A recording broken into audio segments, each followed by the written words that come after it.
সুপ্রিয় দর্শক আসসালামু আলাইকুম, কেমন আছেন আপনারা? নিশ্চয়ই ভালো আছেন। আজকের ভিডিওতে আপনাদের সবাইকে স্বাগত জানাচ্ছি। আজকে আমি আপনাদের সাথে শেয়ার করব নর্মাল ডেলিভারিতে সাইড কাটা নিয়ে কিছু গুরুত্বপূর্ণ তথ্য সম্পর্কে। চলুন শুরু করা যাক। বাই দ্য ওয়ে, মূল ভিডিওতে যাওয়ার আগে একটা কথা বলি, আমি আমার চ্যানেলে pregnancy related, specially normal delivery related অনেক ইম্পর্টেন্ট তথ্য ভিডিও আকারে শেয়ার করে থাকি। এই তথ্যগুলো আমার পার্সোনাল এক্সপেরিয়েন্স ও আমার ডক্টরের সাজেশন থেকে নেওয়া। তাই আমার চ্যানেলটিকে যদি একবার আপনারা ভিজিট করেন, তাহলে আপনারা আপনাদের প্রশ্নাতীত মনের অনেক প্রশ্নের উত্তর পেয়ে যেতে পারেন। এবারে চলুন মূল আলোচনায় যাওয়া যাক। আমি শুরুতেই বলেছি আজকে আলোচনা করব নর্মাল ডেলিভারিতে সাইড কাটা নিয়ে কিছু গুরুত্বপূর্ণ তথ্য সম্পর্কে। দেখুন, আমরা সবাই জানি যে নর্মাল ডেলিভারিটা সিজারের তুলনায় খুব ভালো, কারণ সিজার একটা ছোটোখাটো অপারেশনের আগে পরে বিভিন্ন ধরনের ঝুঁকি থাকে সাইড ইফেক্টস। এছাড়া সিজারিয়ান পেশেন্টকে সারা জীবনভর কিছু না কিছু রোগশোক বহন করতে হয়, কিন্তু নর্মাল ডেলিভারি তার সব কিছু থেকে সেফ ও সিকিউরড, এবং নর্মাল ডেলিভারি পেশেন্টকে কোনো ধরনের কোনো ঝামেলা পোহাতে হয় না। সেজন্য আমরা সবাই নর্মাল ডেলিভারিটাকে পছন্দ করি। কিন্তু যাদের প্রিভিয়াস এক্সপেরিয়েন্স আছে, এ কথাগুলো তারা খুব ভালোভাবে রন্ধ্রে রন্ধ্রে জানে। কিন্তু যারা নতুন মা হতে যাবেন, তারা এই বিষয়গুলো জানেন না বলে তাদের মনে অনেক কৌতূহল থাকে, সংশয় থাকে, ভয় থাকে। হিউজ কমেন্টস পাই নর্মাল ডেলিভারি নিয়ে। ভয় হচ্ছে সবথেকে বেশি দুটো জিনিসে, পেইন প্লাস সাইড কাটা। পেইন নিয়ে অনেক ভিডিও আছে, চাইলে দেখে নিতে পারেন। আজ আর বলছি না, এখন সাইড কাটা প্রসঙ্গে বলছি। দেখুন, নর্মাল ডেলিভারিতে সাইড কাটা নিয়ে অনেক ভয় কাজ করে নতুন মায়েদের, কিন্তু আমি আপনাদের এনশিওর করতে চাই যে নর্মাল ডেলিভারি মানেই যে সাইড কাটা সেটা কিন্তু নয়। নর্মাল ডেলিভারিতে কাদের সাইড কাটতে হয় জানেন? যাদের পেলভিসটা চাপা থাকে তাদের সাইড কাটা লাগে, কিন্তু যাদের পেলভিসটা মোটামুটি প্রশস্ত থাকে তাদের সাইড কাটার প্রয়োজন হয় না। ধরুন, আপনার পেলভিসটা 9 সেন্টিমিটার, আপনার বাচ্চার মাথা হচ্ছে 10 সেন্টিমিটার। এখন 9 সেন্টিমিটার পেলভিস দিয়ে কি 10 সেন্টিমিটার বাচ্চা বেরোবে? আপনি পারবেন যদি আপনি ডাক্তার হতেন বের করতে? কোনো দিনও নয়। কেননা যদি এখানে বের করা হয়, তাহলে যেটা হবে যে বাচ্চাটার মাথা মায়ের যৌনাঙ্গে আটকে যাবে, বাচ্চার নিঃশ্বাস বন্ধ হয়ে মারা যাবে। অথবা খুব বেশি যদি টানা হেঁচড়া করা হয়, তাহলে বাচ্চাদের ঘাড়ের কাছে যেই রগ টিস্যু থাকে, এই জিনিসগুলো অনেক বেশি নরম থাকে, এগুলো ছিঁড়ে গিয়ে বাচ্চার মারা যাওয়ার একটা শঙ্কা থাকে। আর বাচ্চা যেন নির্ভয়ে ভালোভাবে বেরিয়ে আসতে পারে, সেজন্য ডাক্তাররা করেন কি, একটু সাইডটা কেটে দেন। কাদের কাটেন?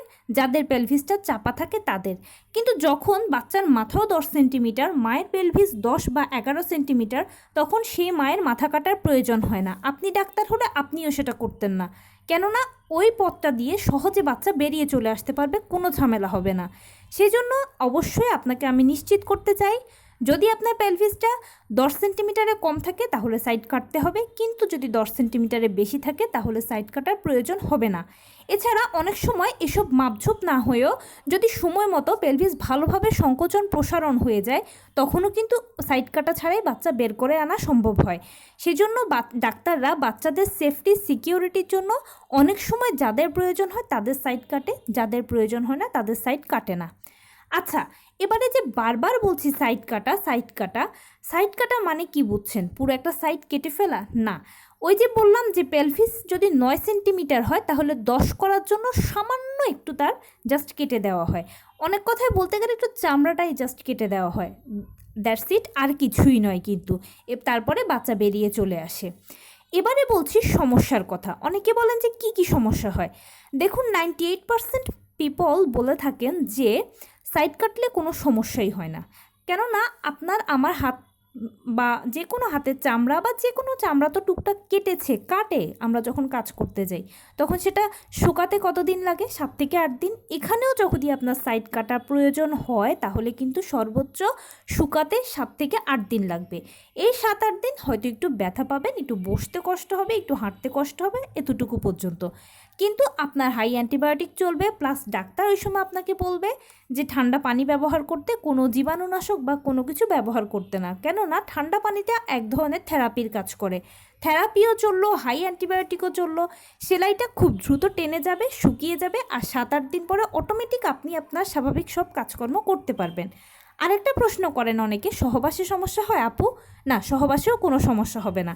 আপনি এমনিতেই নিষেধাজ্ঞা থাকে নর্মাল ডেলিভারি পরে 1.5 মাস সহবাস করা যাবে না। 1.5 মাস পরে অটোমেটিক আপনি সহবাস করতে পারবেন, সেলাই শুকিয়ে যাবে, আপনিও তখন আপনার নিজের মতো করে লাইফটাকে সেট করে নেবেন, সব কিছু গুছিয়ে নিয়ে উঠে পড়বেন, দেখবেন যে আপনার আর কোনো সমস্যাই হবে না। তো মোটামুটি নর্মাল ডেলিভারিতে সাইড কাটা নিয়ে আশা করছি আপনাদের আর কোনো প্রশ্ন থাকলো না বা ভয় থাকলো না। দেখুন, আপনি প্রথমবার মা হচ্ছেন, সেজন্য আপনার একটু এই ব্যাপারগুলো জানার আগ্রহ হচ্ছে বা ভয় পাচ্ছেন, কিন্তু আসলে আপনি যে ভয়টা পাচ্ছেন সেটা হচ্ছে টোটালি আপনার মনের ভয়। কেননা নর্মাল ডেলিভারিটা হচ্ছে খুব সহজ একটা প্রসেস, ন্যাচারাল সব কিছু ভালো, তাই এই প্রসেসটাও যেহেতু ন্যাচারাল প্রসেস, এটাও ভালো। এবং এই প্রসেসের প্রতিটা স্টেপ অবশ্যই সহ্য করার মতো বিধায় কিন্তু প্রত্যেকেই নর্মালে বাচ্চা জন্ম দিয়ে আসছে। হসপিটালে একটু যান, প্রতিদিন হাজার হাজার বাচ্চার নর্মালে ডেলিভারি হচ্ছে, তাহলে সেসব মায়েরা কি পারছে না বলুন? পেইন সহ্য করা থেকে সাইড কাটার প্রয়োজন হলে সাইড কাটা, আফটার ডেলিভারি সব কিছুই আপনার জন্য সহ্য করার মতো, আপনি টলারেট করতে পারবেন। আপনি শুধু শুধু অযথা ভয় পাচ্ছেন, আপনার অযথা মনে প্রশ্ন কাজ করছে। যে ভয়টা পাচ্ছেন সেটা কিন্তু একদম আপনি মনের ভয়টা পাচ্ছেন, আসলে এটা ভয়ের কিছু নেই, এটা খুব সহজ একটা পদ্ধতি।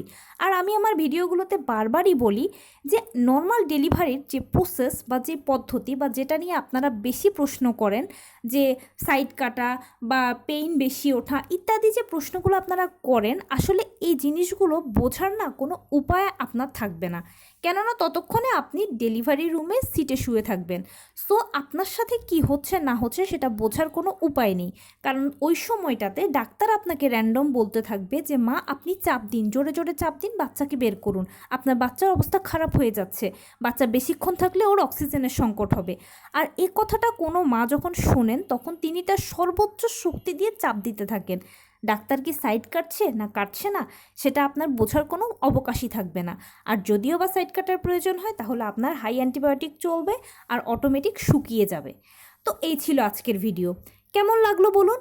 যদি ভালো লেগে থাকে ও হেল্পফুল হয়ে থাকে তাহলে প্লিজ লাইক কমেন্ট শেয়ার করতে একদম ভুলবেন না। আর সেই সাথে আমার চ্যানেলটিকে সাবস্ক্রাইব করার বিনীত অনুরোধ রইল। পাশে থাকা বেল আইকনটি ক্লিক করে দেবেন যেন আমি ভিডিও আপলোড করার সাথে সাথে আপনার নোটিফিকেশান পেয়ে যান। এছাড়া যদি কোনো প্রশ্ন থাকে অবশ্যই কমেন্টসে জানাবেন, আমি সর্বোচ্চ উত্তর দেওয়ার চেষ্টা করব। এবং যদি কোনো পরামর্শ থাকে যে কোন বিষয়ের উপরে ভিডিও করলে আপনাদের সুবিধা হবে, প্লিজ জানাবেন, আমি আপনাদের পছন্দের সর্বোচ্চ প্রায়োরিটি দেব। ভালো থাকবেন, সুস্থ থাকবেন, আসসালামু আলাইকুম।